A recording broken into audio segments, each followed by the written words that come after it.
If you went to school for science or you watch enough science YouTube videos, you've probably heard about the concept of quantum tunneling, which is based on the fact that all atoms within a system are constantly rearranging themselves. And so we use that to prove the idea that given enough time, if not everything, almost everything is possible. Technically, if you slap your hand against the wall for an infinite amount of time, eventually there will be a point where the atoms will rearrange in such a way where your hand will phase through the wall. You just have to be around for an infinite amount of time and be delusional enough to keep on trying.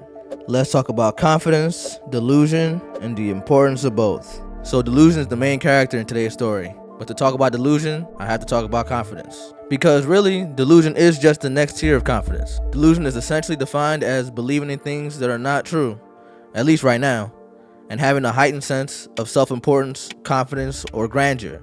And the way I'm defining it for the rest of this video is believing in yourself to such a point where you think you can make what's not true, true, and what isn't real, real. Not in the sense that what you believe is wrong, but that the likelihood of it is so small that you'd be a crazy person in order to pursue it. And that's sometimes what you gotta be. There's two groups on two opposite sides of the spectrum. One are the people that have boxed themselves in to such a degree and limited their minds to the point where they can't change their reality. Well, literally they can, but they're trapped inside that little box they made for themselves, stuck in that little matrix. And the other side of the spectrum are those that are way too far gone. And they think that just because they can think it, that means it's real life. The earth is flat, the moon isn't real, we got reptilians living among us. But it doesn't matter if you're stuck in a matrix or you're stuck in an insane asylum or somewhere in between. Delusion to me is probably the number one reason for your success or your failure in any and everything that you want to do. You can either learn from others in your delusion and use it to better yourself, or it will be your downfall. In any case, you're going to need to either harness it or learn from it, but you can't run from it. You got to understand it. What has been done in this world without a little bit of stupidity? A lot of our scientific foundings, our theories, our this and that were things that were not accepted, went against the grain, were not of the norm, and were shunned, called crazy, but then eventually accepted. We used to be geocentric. We used to think the earth was the center of the solar system, until my boy Copernicus was like, nah, that's not how it's about to go. We used to think that when you got sick, you were being cursed, or like there's miasma in the air that you're breathing in. And then somebody thought up the idea of little microorganisms, and now we know about germs and viruses. It might sound crazy, but that's just in a moment. In the end, all it takes is one delusional, very dedicated person to change how the world works, change their life and other people's lives. And this goes past science. It applies to music, business, creativity, anything in the world. If you can dream it with enough time and enough effort, you can do it. But sadly, we all don't have the same amount of time, the same amount of luck, the same level of effort. But with the help of some delusion, you may be able to trick yourself into making it happen. Or you could just waste your life. It's one of the two. But let's take some examples and see. If you look around, you'd be hard-pressed to find anybody that's achieved great things who isn't just a little bit crazy. You don't have to like them. You don't have to agree with their ideals.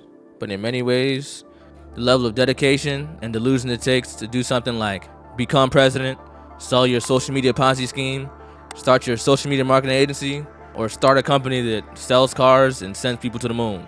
The amount of effort needed to do things like this is enough to change your life, change my life, and change the trajectory of the world. And if you look at it objectively, the likelihood of it happening is so small. There's so many people that want exactly what you want and will never get it.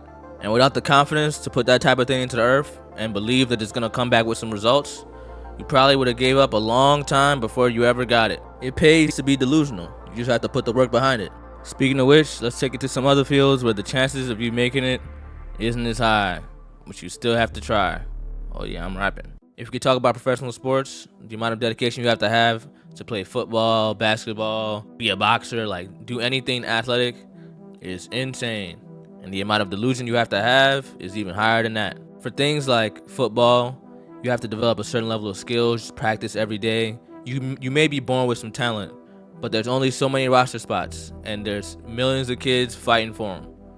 And you just have to believe in yourself that you're gonna be that guy. But the amount of delusion that you need to play basketball is even higher than that. No matter how many drills you run, how many practices you run, how well and how much you train, you have to be delusional enough to believe that one day your genetics are gonna kick in and you're gonna hit 6'4" or 6'5". Because if you don't, you're just like the rest of us, gang. I know so many great basketball players that just are 5'11", and I'm sorry, but maybe they just weren't delusional enough. Because, there have been shorter basketball players. Y'all should have just kept going. But in any case, others that believed and stayed confident and ended up being rewarded with, 6-foot plus height, end up being the ones that made it. Even still, you needed a great level of confidence and delusion that you were going to be that guy in order to prepare yourself to be in the league. And of course, this is a music channel, so I'd be remiss without talking about a little bit of music. In order to create something near and dear to you and put it onto the world and not care or care whether or not people like it, you'd have to be either really confident or just a little bit delusional. And even further than that, if you want to be the best at it, you want to be the greatest producer or the greatest artist or the best songwriter, you have to be exponentially more so. That's how GOATs are created, and that's where we begin with our delusional GOAT, Kanye West. Kanye is a great person to talk about when it comes to delusion, just because he's accomplished so many great things, but even further than what he's already accomplished, he believes himself to be much, much greater than that. I just told you who I thought I was, a god. And his belief in himself and the positive self-talk with which he goes around the world saying about himself is probably one of the major reasons why other people believe in him too, and enable him to create the things that he does. There's a fine line between, delusional confidence and just being insane. And he toes it so well and depicts himself as, an artist, a god amongst men in such a way that people still invest money with him, even though that's a delusion. But he's talented enough that we help him make that a reality. This life that he's living right now is his hand through the wall. He slapped his hand against the wall thousands of times, and he made what he wanted to happen. Of course, he got lucky, but he was delusional enough to keep trying, keep walking in those label offices, keep fighting Adidas, keep doing whatever he wanted to do to get what he wanted, because he didn't trust anybody else to have the answers. He just knew he had it himself. Speaking of Kanye, a rapper that he brought to us, Big Sean, is another example of how delusion can get you where you want to be in life. Big Sean was delusional enough to believe that if he went and spit his goddamn freestyle for Kanye West, that it was going to get him signed or something. See, I don't know if you young kids know about this, but back in the day, we used to just pull up on rappers and just start spitting freestyles, hoping that they would sign us on the spot. No marketing plan, no YouTube views, no nothing, just a bunch of raps. It was a shot in the dark, and it was a very delusional way of thinking, but sometimes it worked. And for Big Sean, it's crazy, but it worked. His delusional self went and rapped, and Kanye West's delusional self was like, you know what? I can make you into a star, and signed him. Or at least that's how the story goes. One person's delusion working with another person's delusion, and make something even greater out of nothing. I think he rapped about this whole story on Nothing Is Stopping You, so go ahead and listen to that, if you want to get some motivation for your delusion. The key is to be delusional and talented, but like in the definition, many times you might overstate not only your talent, but how much people actually fuck with you. Let's talk about the downsides of being delusional. So, to talk about the other side of delusion, we can use the exact same two people, because even though there are positives, there are always negatives. Like Kanye with his presidential run. It's only delusional in the negative sense if it doesn't work. And since we're talking about it, we can see that it didn't work. And further than not working, it came out kind of comical. Cause he had about 60,000 votes, even less than some YouTuber like Nika Omalana had 50,000 votes in a mayoral election in the UK that nobody talked about. And he had much less of a budget, much less clout, and much less social influence. It was definitely a failure of planning or a failure of effort. Either way, that was a delusional thought that wasn't executed correctly. But you can't blame him because he's just following the blueprint. That same exact line of thinking is what got Trump into the office. I can do it, so let me try to do it. But just because it worked for him does not mean it was going to work for Kanye. At least not this time around. Given enough time and enough effort, it's possible. But is he going to do it again? I guess we'll see in 2028. But now, let's take it to Big Sean. The fact that Big Sean is delusional actually helps him a lot, because in my opinion, he doesn't have the fan base or the uniqueness that makes him stand out to the average listener.